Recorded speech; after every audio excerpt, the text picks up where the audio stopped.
ऐसी जगह होती है, यहां आने से इंसान को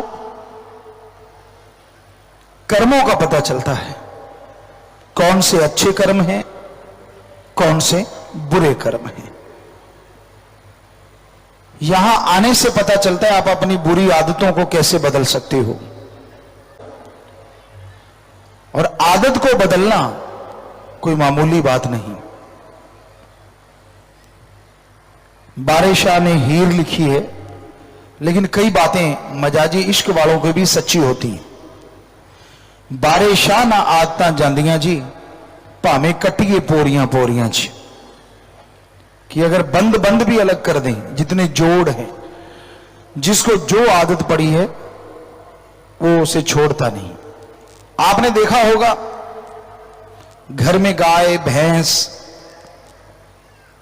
अच्छा हरा चारा डालो, दाना डालो, लेकिन कईयों की आदतें रस्सा ही चबाती हैं।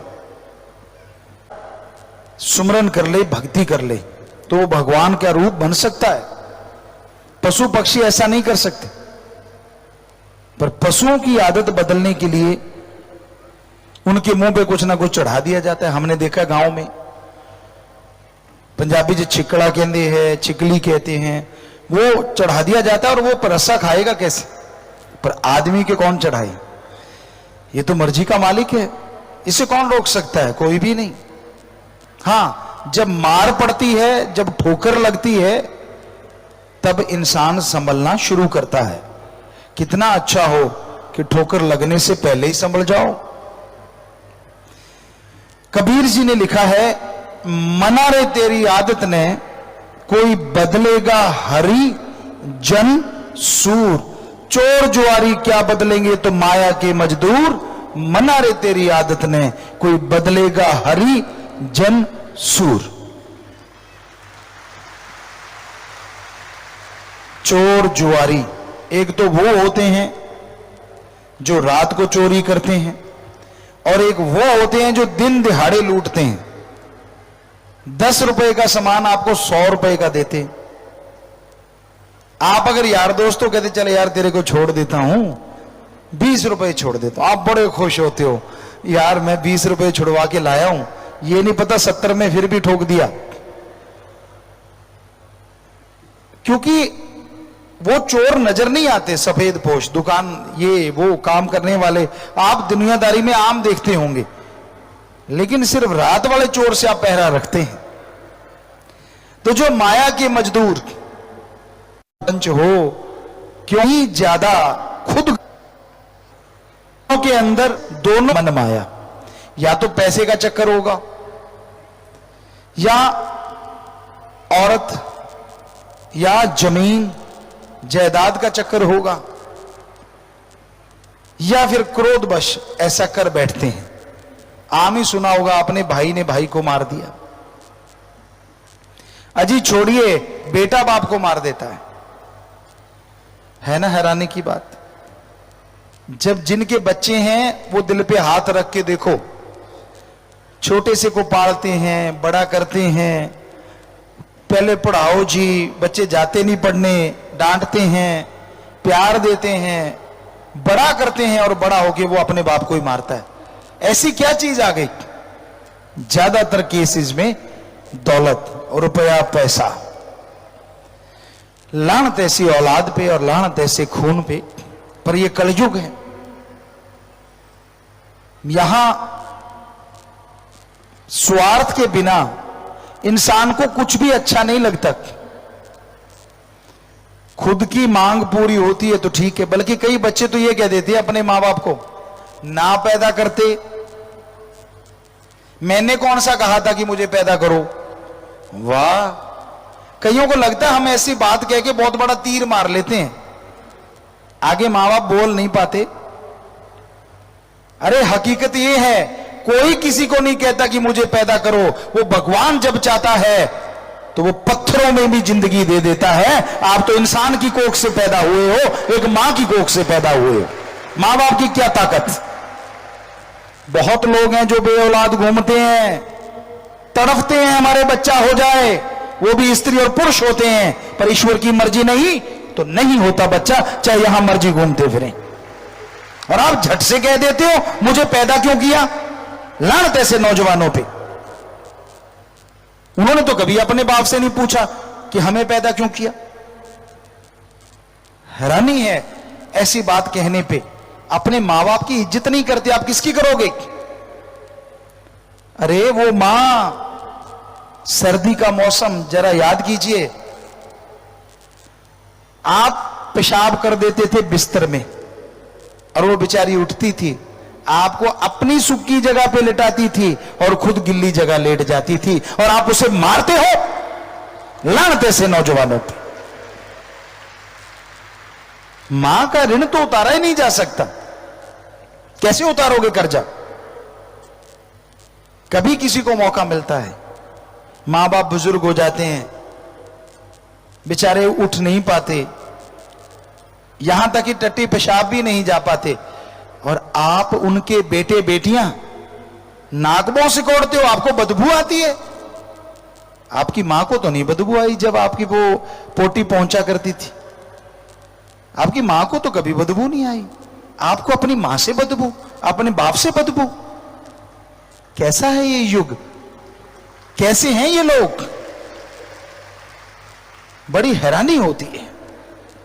अरे ऋण उतारने का मौका मिला है, उन्होंने आपका साफ किया, मालिक ना करे कि ऐसा मौका किसी को मिले, चलते फिरते ही जाएं। लेकिन लोग पता क्या कहते हैं हमारे पास आके, पिताजी हमारी माताजी बीमार हैं। हमने कहा ठीक है बेटा प्रसाद ले जाओ, मालिक से दुआ करेंगे वो ठीक हो जाएं। कहते नहीं जी नहीं।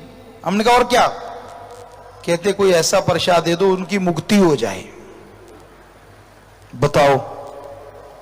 हमने कहा जिंदगी बचाने के लिए तो हम भगवान से प्रार्थना कर सकते हैं, पर किसी को मारने के लिए कल्पना भी नहीं कर सकते, प्रार्थना करना तो दूर की बात। कैसे है ना आज के टाइम, मुक्ति मां बाप की नहीं खुद की मुक्ति चाहते हैं, क्योंकि संभालना पड़ रहा है। कई किसी जगह पे हमने गांव में देखा, बुजुर्गों को हरा चारा जहां पशुओं का होता है ना, वहां चारपाई डाल देते हैं, बेचारा वहीं बोलता रहता है, अकेला रह जाता है। क्यों। कहते हमारे बीच में बड़बड़ करता है। अरे फिर क्या हो गया यार, जन्मदाता है आपका, आपको जन्म दिया है, अपने खून से सिंचा है आपको, आपने पल में उनको एक जगह अलग ही डाल दिया। कभी अकेले खुद रह के देखो, ऐसे रूम में अकेले जिंदगी बिता के देखो, आपको पता चलेगा आप कितना जुल्म कर रहे हो अपने मां बाप पे। बहुत पहले की एक बात, एक उदाहरण आपको देना चाहते हैं।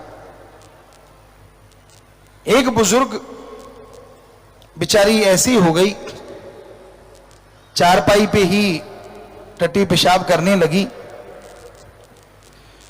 तो बहू कहने लगी कि भी इसको दफा करो। बेटा कहता नहीं मेरी मां है। समय गुजरा, आखिर बेचारी बहुत लाचार हो गई मां उनकी, तो बहू कहने लगी भी या तो मैं नहीं रहूंगी या इसको कुछ करो। कहता क्या करूं। तो दिन का समय था, कब्रिस्तान में वो जाने लगा, तो बेटा कहने लगा मैं भी चलूंगा। कहने लगा नहीं नहीं बेटा तू क्या करेगा। कहता नहीं अब्बा मैं भी चलूंगा। चले गए दोनों, गड्ढा खोदने लगे। कहने लगा बच्चे ने देखा ये क्या कर रहे हो। कहते आपके दादी का इंतजाम कर रहे हैं। गड्ढा खोदने लगे। अब सांस चढ़ गया फादर का, बाप का, तो उसका छोटा सा बेटा 5 साल का, उसने फावड़ा उठा के ऐसे ऐसे करने लगा। बाप कहने लगा तू क्या कर रहा है। कहने लगा अब्बा आप क्या कर रहे हो। कहने लगा मैं तो कब्र खोद रहा हूं, तेरी दादी मां को दफनाऊंगा। बच्चा मासूमियत से कहने लगा अब्बा मैं भी गड्ढा खोद रहा हूं। कहता तू क्यों खोद रहा है। कहता मैं आपको दफनाऊंगा,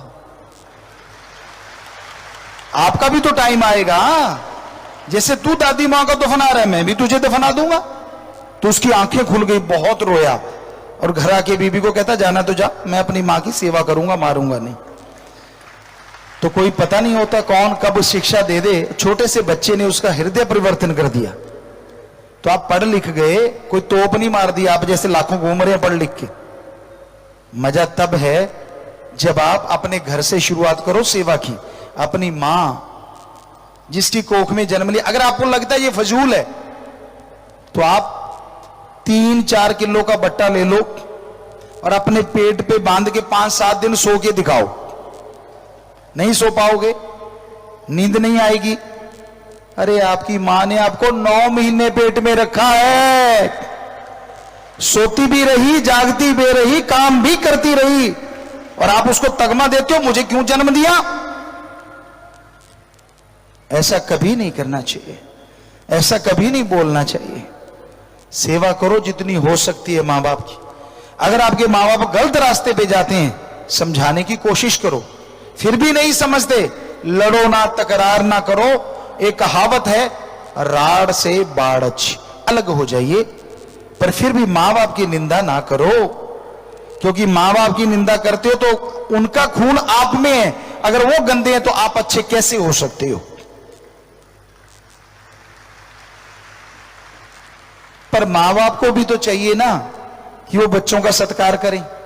जो भी यहां बुजुर्ग हैं जिनके बच्चे हैं, वो अपने बेटों से, अपनी बेटियों से एक सहेली, एक दोस्त की तरह भी आप रिश्ता रखो, ताकि कहीं भी वो जाते हैं हर बात आपको बेझिझक बता सके।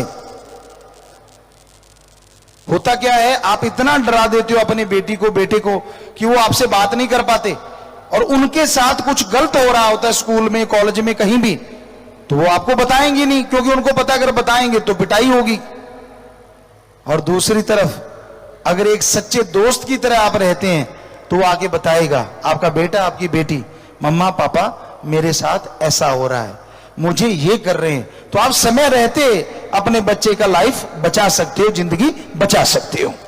तो मां बाप ही नहीं, एक सही दोस्त की तरह उनको गाइड भी करो, ताकि बच्चा आपसे डिस्कशन कर सके, आपसे बात कर सके। आप उनके राक्षस मत बनो, उनके लिए भूत मत बनो। गांव में तो ऐसा ही होता है, शहरों में भी होता है, पर गांव में ज्यादा देखा। मां बाप के सामने बच्चा बोल ही नहीं सकता, घिग्गी बच जाती है, इसलिए शायद वो बागी हो जाता, बड़ा होके बेइज्जती करता है। तो सत्कार करो और सत्कार करवाओ, बुजुर्गों का फर्ज है। जब बच्चा नौजवान हो गया तो गृहस्थ जिंदगी की बात, वानप्रस्थ भी आश्रम होता है, वन में जाया करते थे लोग। चलो आप वन में ना जाओ, घर में रहो, पर बच्चे के कंधों पे बोझ डालो कि ले बेटा तू जवान हो गया, अब तू संभाल। हां मेरे पास तजुर्बा है बेटा, अगर तुझे तजुर्बा चाहिए तो मैं दूंगा। हाँ फिर बेटा ले ही ना तो बात अलग है, उसकी मर्जी। आपने अपनी जिंदगी में बहुत अच्छा नाम किया, बहुत कुछ बना के दिया बच्चों को, अब बच्चे ही नहीं मानते। ये मत सोचो कि वो बच्चा ही है, दिमाग मां के गर्भ में आते बनना शुरू हो जाता है, और मां के गर्भ में भी बच्चा बहुत कुछ सीख लेता है। अब मिन्नू चक्रव्यूह तोड़ना सीख गया था, आपकी जानकारी के लिए। तो ये मत सोचो कि यार ये कल का छोकरा मुझे क्या सिखाएगा, नहीं नहीं, गलत। अच्छी बात चाहे बच्चा कहे चाहे बड़ा कहे, परिवार वाले मुखिया को माननी चाहिए, और जो मान लेगा उसका ही घर तरक्की करता है, नहीं तो पीछे रह जाता है। तो हर किसी का सत्कार, अगर आपकी बहन है, आपका भाई है, उनके लिए जो रिश्ता बनता है वो भावना रखिए, सत्कार कीजिए एक दूसरे का। हालांकि ये कलयुग है, बड़े बड़े महानगरों में तो कोई बहन भाई रिश्ता नाता नहीं रहा, चाहे आपको बुरा लगे, लेकिन सच यही है। जो वेदों में लिखा था, श्री गुरु गोविंद सिंह जी महाराज ने लिखा था, बहुत संत पीर फकीरों ने लिखा था, आज वो सच नजर आता है। उन्होंने कहा था ऐसा कलयुग आएगा, उसे कहेंगे घोर कलयुग, जिसमें रिश्ते नाते खत्म हो जाएंगे, रिश्ते रह जाएंगे स्त्री और पुरुष का, बाकी सब खत्म। और आज के दौर में बड़े बड़े महानगरों में तो ऐसा हो गया, बल्कि गांवों में भी ऐसा होता जा रहा है। जो बचे हुए हैं अच्छे संस्कार हैं, भगवान की कृपा है और उनका भगवान से प्यार है, तभी बचे, वरना बहुत मुश्किल है। आग लगी हुई है चारों तरफ। तो ऐसी बुराई की आग में जीना, राम नाम से जो जीते हैं, अल्लाह वाहिगुरु की भक्ति से जो जीते हैं, कहते हैं सोना गोल्ड आग में से निकल के ही अच्छी आभा पाता है, चमक पाता है। तो जो ऐसे दौर में से निकल जाते हैं, भक्ति इबादत करते हैं, अच्छे कर्म करते हैं, लोग उनका नाम सत्कार के साथ लेते हैं, उनके मां बाप की, परिवार की इज्जत। ਧੰਨ ਧੰਨ ਸਤਿਗੁਰੂ ਤੇਰਾ ਹੀ ਆਸਰਾ। ਗੁਰੂ ਜੀ ਦੀ ਪਿਆਰੀ ਸੰਗਤ ਨੂੰ ਨਿਵੇਦਨ ਕੀਤਾ ਜਾਂਦਾ ਹੈ ਕਿ ਹਰ ਰੋਜ਼ ਸਤਸੰਗ ਸੁਣਨ ਦੇ ਲਈ ਸਾਡੇ ਚੈਨਲ ਡੇਰਾ ਸੱਚਾ ਸੌਦਾ ਨੂੰ ਸਬਸਕ੍ਰਾਈਬ ਕਰ ਲੈਣਾ ਜੀ।